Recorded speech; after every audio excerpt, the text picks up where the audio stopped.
All right, there's a very good sentence written by a black woman named Kay Lindsay in which she said, where the white woman is the sexual object, black women are sexual laborers. Yes.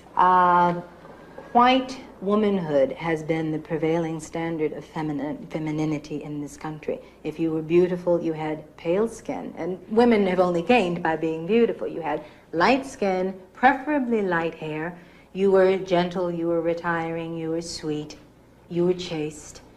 Because of our historical position as black women, most of us were slaves, which means we worked as hard as any men on plantations. Then we moved into factories. Most of us were not pure because on plantations we were bought to be breeders and whores. We were not qualified for the prevailing standards of femininity, white femininity, so we were cast out. If you are a woman who does not fit women's standards, you're a piece of crap. So we got none of the benefits of being a woman.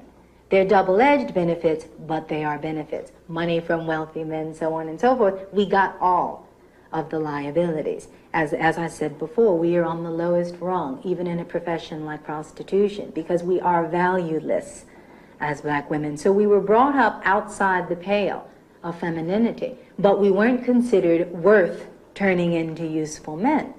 You know, because what is a black woman? She's a woman and she is also black. We weren't as good as black men, and we were useless. We weren't good enough to be imitated white women, so we had nothing. We were total outsiders, which is why, you know, economically we are on the absolute bottom, and psychologically, if you will, of the barrel. As I say, figuring out a theory that will embrace the paradox of fighting the sexism of a group of people who are fighting racial and economic oppression from another group. It's a very interesting pyramid. It is black women being oppressed by white women who are also black women being oppressed by white women, black men, and white men. That is a situation that only non-white, if you will, black, Latin, so forth, Chinese women find themselves in. It is the kind of complexity that the white feminist movement has not yet in any way attempted to deal with. This comes from the negromanosphere.com and is written by Ron Wells. The best way to get a black woman. And I'm not going to read the whole article. You can actually go there and check it out for yourself. It's actually funny, but it actually has very, very good insights. And it's going to go along with the video that I just put up talking about the myth of white womanhood and Margot Jefferson giving her take on white womanhood. I was in my local grocery store one day. I saw this fine ass sister in a working thought uniform. She was a nurse. Her weave was tight. Her ass was so fat you could sit your bread on it. I tried to catch her eye and she looked right past the brother. I'm thinking, damn, I just had the barber bless me with a fade. I just shook my head and got some steamed shrimp because the brother wanted some shrimp.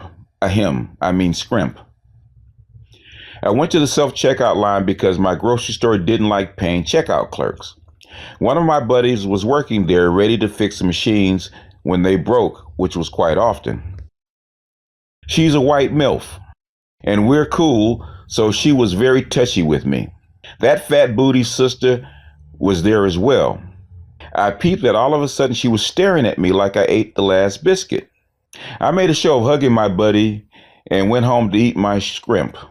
That sister staring at me like that didn't surprise me. For as long as I can remember, many black women wouldn't pay attention to a black man until they saw him with a white woman. I would be on dates with black women and they would see a brother with a white woman and get mad.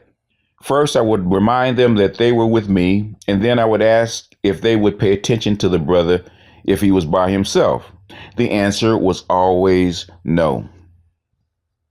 Black women are funny to me.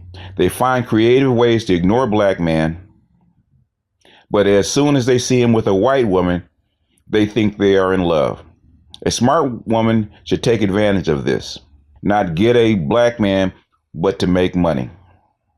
I can see some white woman offering to pretend to be a black man's girlfriend so he can get a black woman to pay attention to him. For this to work, she has to be a white woman. She can't be one of those white women that with a fat ass. The brother might all of a sudden develop a taste for vanilla. She also can't be one of those black acting white women. Sisters don't seem to have a problem with those type of white women getting a brother. There's at least one in every hood. No, it has to be one of those yoga pants wearing blonde hair and coffee shop type of white women that will run 5 miles during a snowstorm. Those are the ones the sisters notice. A brother needs to have her on his arm at just a few spots where sisters can see him and then go back to those spots without the white woman. The brother will have more black women than he knows what to do with. The bad part of this is that you know I'm right. And that's from Ron Wills and the Negro's Manosphere. And the title of it is The Best Way to Get a Black Woman. Those two pieces of information that I just posted, what does that inform you of? Now, I was on Donovan Sharp's Hangout last Friday. And Donovan Sharp always talks about game and how that women have something what they call a pre-selection of men. And to briefly say what pre-selection is that even before a woman actually evaluates you, she looks at your status. Now, your status could be something like you have money, or your status could be that you're the leader of the pack. But also pre-selection includes what kind of woman or a group of women that are in your company or on your arm. So in other words, to give you like a brief example, if you're in a bar or a club and there's a lot of 5, 6, and 7s at this club that you regularly go to, if you show up with a woman that's an 8, 9, or 10, that's of a higher value or a higher status than the women in the rest of the crowd, you become pre-selected. In other words, some woman of a higher value has already deemed you as worthy of a higher quality woman. And it doesn't matter if that woman is your fuck buddy, your wife, your girlfriend, or just a woman that has friends on you. So a lot of PUAs actually use a 9 or a 10 as a wingman, because just being in the company of a woman that most men or even most women deemed as beautiful or unusually beautiful pre-selects you or kicks in the pre-selection hamster. Now, what does that have to do with what Margot Jefferson said and what Ron Wills just read to us? If a decent looking white woman is on your arm or in your company, that automatically gives you, as a black man, who most black women deem as beneath them, pre-selection. In other words, a woman that black woman deems as higher value or the ideal has selected you as worthy of her company. So since black women deem you as lower than them, they get upset, leap over me, and get a woman of who I deem as higher value than I am. Because you are with the ideal woman in her eyes, and she does not have the same access to what they call femininity or white femininity that white woman has. And also you have access to white femininity that black women do not. So that makes the black woman feel valueless. As Margot Jefferson said, that kicks in their already feeling of valuelessness, because they are neither a good enough to be a workhorse or a slave or a plow horse like black men are, nor are they good enough in white man's eyes or in the white society's eyes to be a feminine woman or a complete woman. So when they put those two things together, a white man and a black man, that makes them feel valueless and it pisses them off. That's how come, like when Ron Will said, when he's out on a date and a black man comes in with a white woman, that sister gets angry because it taps into her subconscious insecurities about herself and her place in society, because that black man has leapt over her and into a valued position that she cannot obtain. That's also the reason why they cheer when a black woman gets the top prize, which is a white man, because in their eyes, a white man is at the top of the food chain. They have captured the oppressor. So it doesn't matter whether that white man marries them or is that white man is wealthy. The thing is that that white man completes their idea of femininity. It proves to society that black women can be feminine because that white man has deemed them as good as white women. The myth of white womanhood has portrayed by white men is that white women are a delicate flower. They cannot be touched, doesn't have to work hard, doesn't have to sweat in her brow. All she needs to do is do what? Be a lady of leisure, sit back and stay at home with the children in her nice, pristine house with her nice, well-behaved and well-mannered and well-dressed children taken care of by her successful white man. And women that have worked on plantations, or the mothers, the black mothers that have worked in Miss Ann's house, has always been jealous of Miss Ann, which is why over the generations, black women have told their daughters to go to school, get their education so they can be more like Miss Ann and not have to clean up behind Miss Ann and her children.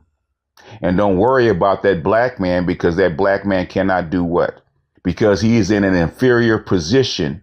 He cannot elevate you to womanhood. In a black woman's eyes, the only person that can elevate a black woman to womanhood, to femininity, is a white man, because he's the one in charge. And only until black men defeat white men and take over the system can a black man be worthy enough in a black woman's eyes to be her mate, because then he will be able to elevate her into what she believes as womanhood. Now, on a side note, black men, for the most part, do not see themselves as inferior to white men. And for the most part, black men do not see white women as superior, even though they may be dangerous and maybe that forbidden fruit, because white society deems the white woman as off limits.